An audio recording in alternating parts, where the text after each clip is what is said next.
Cheers.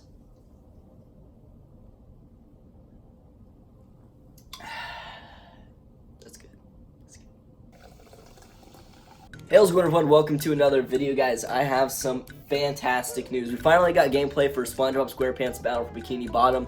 I've covered the game quite a bit on this channel, at least 5 videos on the subject. I've been kind of dormant when it came to the subject recently, but that's just because we haven't been getting many news. But today, we finally got gameplay. It's the first gameplay we've ever seen of the game, and I'm super excited to get into it. We're going to cut to the gameplay here soon. I'm going to go over individual things that I do want to talk about in that short gameplay segment. Actually, it was kind of long, but we only got to see one location and one character, but there is still a lot to get into. A couple updates for the returning subscribers, just real quick. This is a new setup. I'm probably going to make a video going more in depth on that and just showing you around. Also, I've been posting quite often on my other channel, Jasm, so if you want to go ahead and check that out, links in the description. But with that being said, let's go ahead and get into the gameplay. Right off the bat, we're thrown into Jellyfish Fields, which is a great thing. This was definitely the first location that I wanted to see from Rehydrated because it's probably the most recognizable or even nostalgic location for many people. Either that or the main hub world would have been really nice, but I am happy that we did get Jellyfish Fields first of all. You can also tell that this is a very early build of the game, so there are some problems, and I'm just going to throw them out real quick. The camera isn't all that good, but that's definitely going to be updated before the game is released, so I'm not really actually too worried about that. It's for sure getting fixed before the game releases, but everything else looks pretty nice. I mean, the animations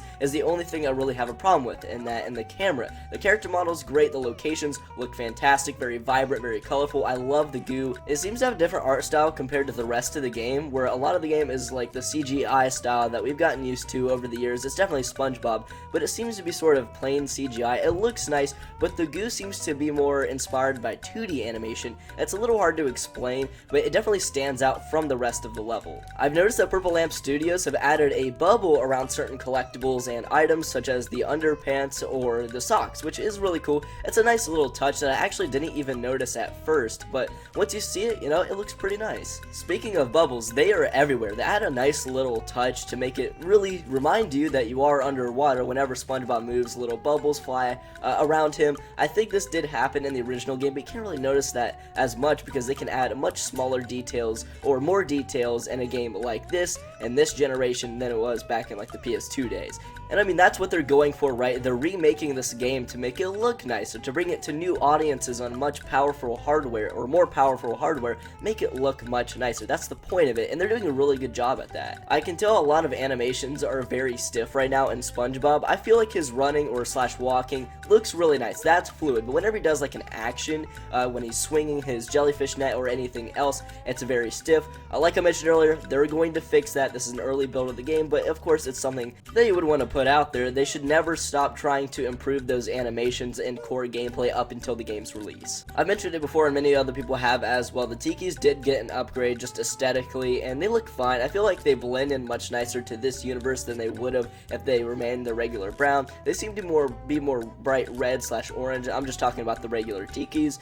One thing that I loved about Battle for Bikini Bottom is when you looked off into the distance, you could see other locations in the game. And since this is on much more powerful hardware, they can make those faraway locations look much nicer than they did in the original game, because in the original game, of course, they were just very low poly versions that they created to make it kind of look like you were in a cohesive world. And now they still do the same thing, but here it looks a lot more detailed and looks much more like a connected world. Just a little more detail in these backgrounds makes it a lot more believable that you're traveling from one place to another in, like I said, a cohesive world. Something that looks a little strange, when you get hit, you seem to just like flash white and black. I don't know, it was something that they did do in the original game, but I feel like it fit that hardware a lot better just because it was less powerful and it went kind of unnoticed here. But I feel like they should do like a flashing red sort of thing when you get hit and it tells you that you took damage. That seems to be like a very common way to show that in video games. And I know they're trying to make this game as similar to the original as possible, but they've made many other aesthetic changes, and I feel like this would help out as well, because it looks just really weird when you get hit in this game and take damage compared to the original. And like I said, a flashing red or something like that, even though very common, would look better. The interactions pretty much remain the same. You got the text at the bottom and of course the voice acting, so you know, that's fine. I really like how they did that in the original game, so you could skip a lot of text, but you still have voice acting. It was very cool how they did that. It was different than a lot of games or platformers. It allowed you to skip a lot of the dialogue that you didn't want to hear, and I really like that. The enemies, I don't really have too much to comment on because they look pretty much the same from the original. Of course they look nicer, but they remain relatively the same. But SpongeBob's model and facial expressions, I love. It looks so nice. I mean, and this is very different from like the TV show or the original game. We're dealing with like CGI SpongeBob here. We don't really get to see that too often.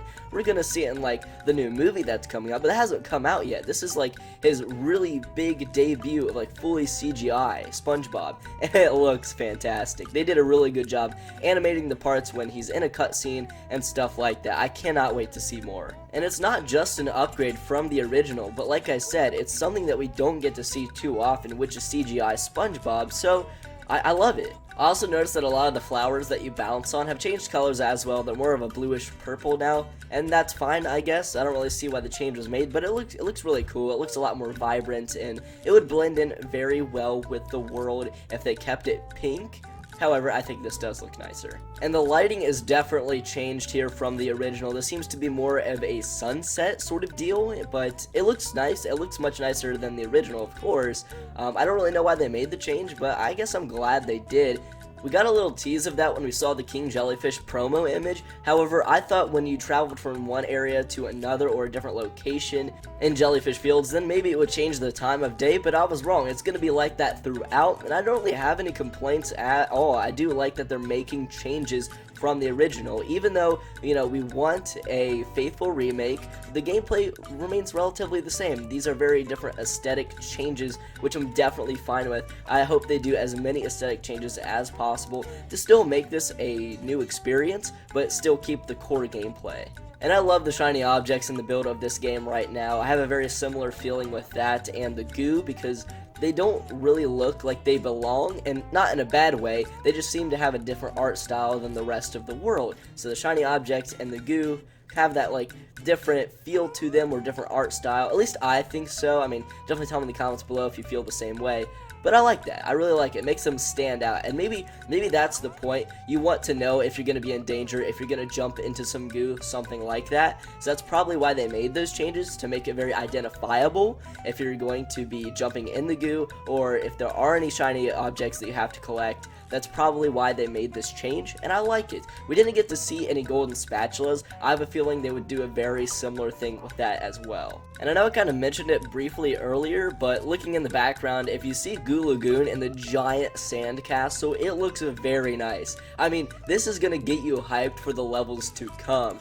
Also, when SpongeBob hits an enemy or hits something, breaks it, there seems to be a lot more force behind it. You know, a big whoop or something like that. That was really weird. I don't know why I did that, but you just notice, you know, usually you just go around and you hit something in the original game and nothing would really happen. That object would break, but here there's like an explosion with it, lots of bright colors. I mean, there's a lot of force behind it, and I do like that. Gary also made a brief appearance in this, although we didn't get to see too much detail because the character was farther away, no close-ups or anything. Looks fine, looks like Gary. I hope we get to see more characters here very soon. It was a little disappointing we only saw SpongeBob in this episode, but this game is much earlier than we thought it was. This game could very well be coming out in 2021.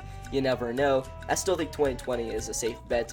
But still, this is an earlier build, but it looks really nice for an earlier build. Of course, they probably spent a lot of time on this level to make sure it was ready to show to the public, but still, it looks nice. That's pretty much it for this gameplay. We didn't get to see too much, just a little bit of Jellyfish Fields. We're going to be getting more gameplay tomorrow. That's tomorrow at the time of uploading and recording this video, so definitely stay tuned for that. I'm definitely going to show that off. Hopefully, it's not more Jellyfish Fields. While I love Jellyfish Fields, I'd love to see something new, and if it is, maybe even some Patrick gameplay or something like that. If anything, I would love to see the main hub world with SpongeBob's house and all of that, because that's another area that is definitely very vital to the game, and probably one of the places that they would want to start as well. But that's going to wrap it up for this video, guys. I hope you all did enjoy. Like I said, links below to Jasov, my other channel. More videos coming very soon. Thank you all so much for watching, and I'll catch you all in next video. Peace.